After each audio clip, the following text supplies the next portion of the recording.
important biochemical processes taking place within the cytoplasmic cells of living organisms. And the biochemical process we are going to talk about is known as glycolysis. Now, what do we understand by the term glycolysis? To understand glycolysis, let's imagine there is a slash in between glyco and lysis and define each and every term. Now we have glyco, which means sugars, and not just sugars, but a 6-carbon sugars. Then we have lysis, which means to split into. Joining the two terms gives us the definition of glycolysis as the breakdown of sugars. Now logically, glycolysis is the process by which glucose molecules is being splitted or is being broken down into two molecules of pyruvate, and this reaction takes place within the cytoplasmic cells of living organisms. Now, being that we've already known what glycolysis is, what steps do glucose molecules take in order to produce these two molecules of pyruvate? Now, glycolysis is a 10 enzymatic reaction which has been broken down into 3 stages. And the reason as to why we break down glycolysis into 3 stages is because each and every stage carries out its own specific function. Now, we have stage 1, stage 2, and the most complex stage, which is stage 3, and each and every stage carries out its own specific function. Now, let's briefly look at what happens in each and every stage before looking at the steps involved in the production of pyruvate. Now, in stage 1, what we do is that we trap these glucose molecules onto a cell in such a way that it will not be able to escape out of this cell, and then we prepare it for the second stage of glycolysis. Now, in this stage of glycolysis, adenosine triphosphate is being used in converting glucose molecules to fructose 1,6-bisphosphate, and that's the reason why it's called investment stage. Now, in stage 2, we take these molecules, which is fructose 1,6-bisphosphate, and we cleave it to produce 2 identical 3-carbon compounds. Now, the 2 identical 3-carbon compounds are known as glyceraldehyde triphosphate. In other words, you can call it GAP. Now, the reason as to why we cleave these molecules, this fructose 1,6-bisphosphate, is because in stage 3, we want to produce a molecule that has a high energy potential to transfer phosphate group to adenosine diphosphate in order to produce adenosine triphosphate. Now, being that we've already looked at stages involved in glycolysis, let's look at the steps involved in the production of pyruvate molecules. Now, in stage 1, what we do is that we trap these molecules onto a cell in such a way that it will not be able to leave that cell, and then we prepare it for the second stage of glycolysis. But the question is how? So we take this adenosine triphosphate and we donate this phosphate group to carbon number 1 of glucose molecules, and we form glucose 6-phosphate, and this reaction is being catalyzed by enzyme hexokinase. And hexokinase, we have hexose, which means a 6-carbon sugars, and we have kinase, which involves an enzyme that involves the phosphorate transfer. Now, the reason as to why we convert these molecules to adenosine to glucose 6-phosphate is because glucose molecules is a highly stable compound, and stable compounds do not undergo reaction unless they are destabilized. So we destabilize these glucose molecules in order to ensure continuous reaction to take place. And 2, glucose 6-phosphate, we want to trap these molecules onto a cell in such a way that it will not be able to escape out of this cell of living organisms. Now, glucose molecules has its own membrane transporters, meaning once glucose molecules has been taken inside the cell, it will still be able to move out of the cell because of the presence of the glucose transporters, which involves the transfer of these molecules. But once we've converted these molecules onto its charged state, it will not be able to escape because there is no membrane transporters which can be able to allow the access of glucose 6-phosphate in and out of the cell. Now, once we've formed glucose 6-phosphate, what we do is that we convert these molecules to its isomer, which is fructose 6-phosphate. And the reason as to why we convert this molecule to fructose 6-phosphate is because in stage 2, what you want to do is that we want to cleave these molecules to produce two identical 3-carbon compounds, which is glyceraldehyde 3-phosphate. Now the question is, what if we use glucose 6-phosphate in the cleavage process without converting it to its isomer? Now, if we use glucose 6-phosphate, then in stage 2, we are going to produce one molecule that has 2 carbon compounds and another molecule that has 4 carbon compounds, making these molecules not to be symmetric. But fructose 6-phosphate is symmetric, meaning if we cleave this molecule in stage 2, we are going to produce 2 identical 3-carbon compounds called glyceraldehyde 3-phosphate. Now this reaction is going to be catalyzed by phosphoglucose isomerase. So we have phosphoglucose comes from this substrate, which is glucose 6-phosphate, and isomerase, meaning the process taking place is isomerization reaction that takes place within the cytoplasmic cells of living organisms.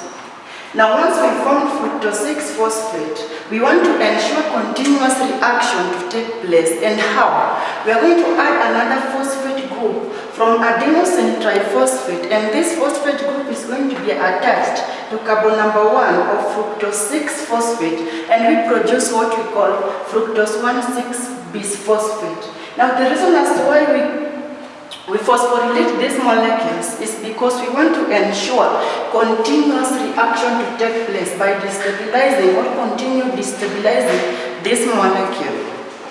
Now, once we produce this molecule, this marks the end of stage 1 of glycolysis. Now, this molecule is going to be cleaved at carbon. It's going to be cleaved, but before it undergoes the cleavage stage, it must be converted to its open chain.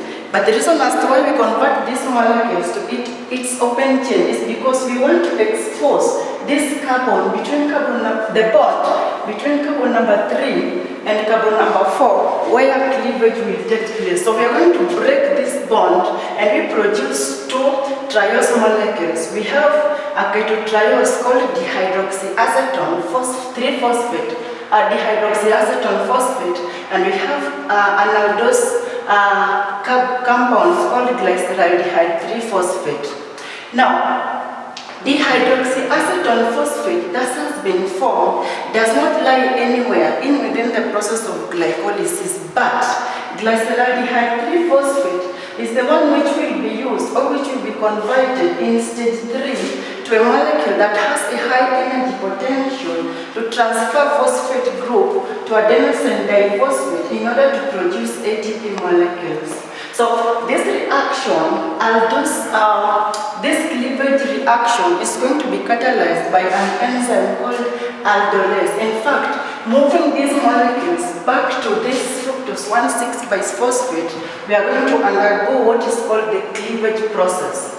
Now, once we produce these molecules, we are going to convert this dihydroxyacetone to glyceraldehyde 3-phosphate because dihydroxyacetone does not lie anywhere within the process of glycolysis. Now, being that dihydroxyacetone is an isomer to glyceraldehyde 3-phosphate, we are going to convert these molecules to its isomer, and the enzyme involved here is called triose phosphate isomerase. Triose phosphate isomerase meaning we have each and every compound having 3 carbon compounds, and the kind of reaction taking place is an isomerization reaction occurring in stage 2 of glycolysis. Now, once we produce glyceraldehyde 3-phosphate, remember we have 2 molecules of glyceraldehyde 3-phosphate. This molecule, or one molecule of glyceraldehyde 3-phosphate, will take the first reaction in the 3rd stage of glycolysis. But because we have 2 molecules of glyceraldehyde 3-phosphate, this reaction, or this stage 3, will take place twice, leading to production of 4 molecules of adenosine triphosphate, and we are going to learn more about that in just a moment. Now, glyceraldehyde 3-phosphate, which has been formed, is a molecule that has a lower energy potential to transfer phosphate group to adenosine diphosphate, in order to produce adenosine triphosphate. So we are going to oxidize these molecules in the presence of orthophosphate and nicotinamide adenine dinucleotide in its oxidized form, and this orthophosphate is going to be attached at carbon number 1, and we oxidize these molecules, this carbon, and we reduce NAD plus to NADH, and this reaction is going to be catalyzed by glyceraldehyde 3-phosphate dehydrogenase. Dehydrogenase meaning that there is hydroxyl group being transferred. So we have this hydroxyl group being kicked off, and we have this hydroxyl group going to be attached or going to be donated to NAD plus, and we form NADH, and we have this orthophosphate group which is going to be oxidized, orthophosphate group which is going to be attached, and we produce 1,3-bisphosphoglycerate. Now, once we produce 1,3-bisphosphoglycerate, what we are going to do is that we are going to transfer this phosphate group from its molecules to 3-phosphoglycerate in the presence we're going to transfer this phosphate group in carbon number 1 to adenosine diphosphate in order to produce adenosine triphosphate. Now the reason is that this molecule has a high energy potential to transfer this phosphate group to adenosine diphosphate, and we produce 3-phosphoglycerate. So we've already kicked off these phosphate molecules, and we already have only one phosphate group at carbon number 3, leading us to production of 3-phosphoglycerate. In fact, this is where the first substrate level phosphorylation taking place. If I talk of substrate level phosphorylation, I mean substrate molecules involves the transfer or the donation of phosphate group to adenosine diphosphate in order to produce adenosine triphosphate in the absence of oxygen. So this is where the first substrate level phosphorylation occurs.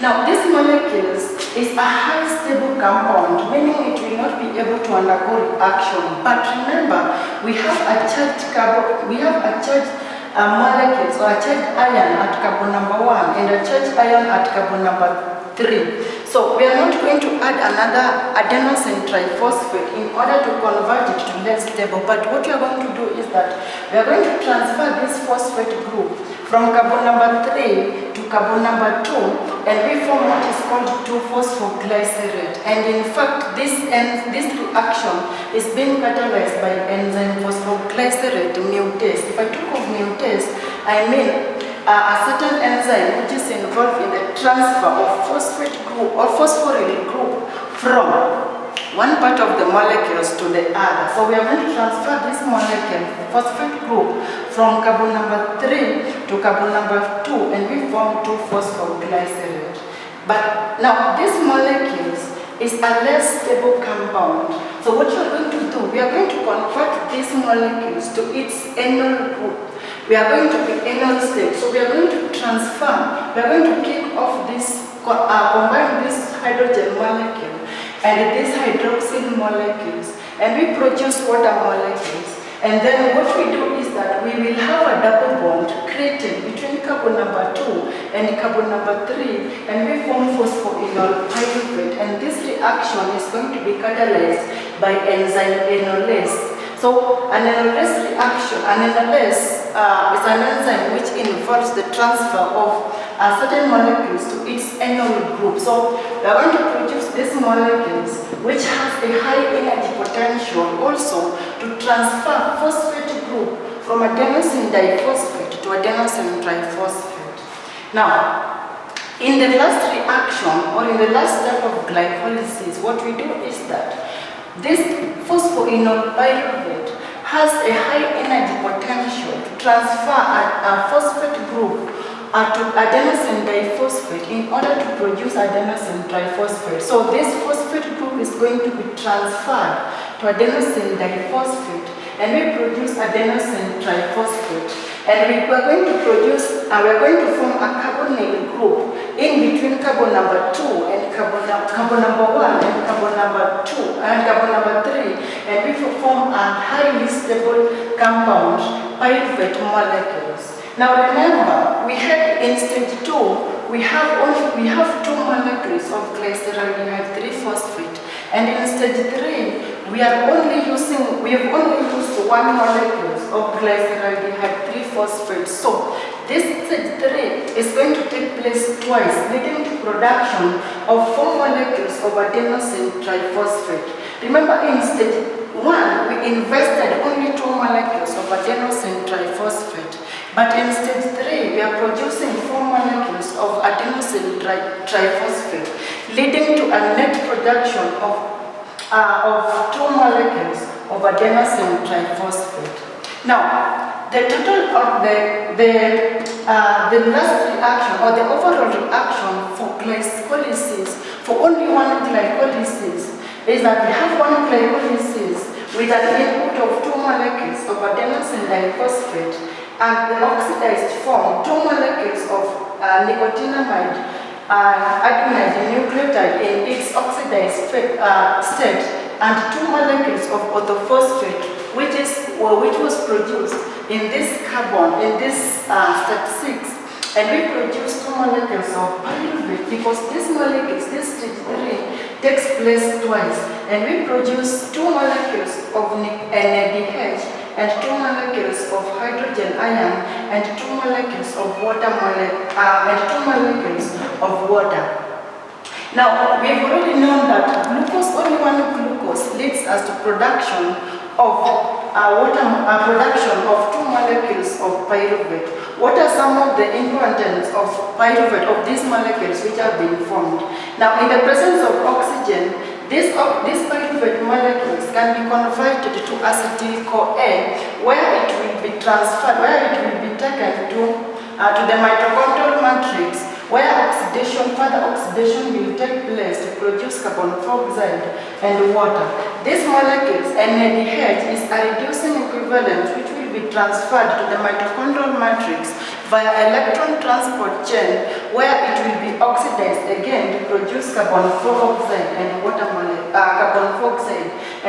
molecules. So the production of pyruvate marks the end of glycolytic processes taking place within the cytoplasmic cells of living organisms. Thank you so much, and God bless you.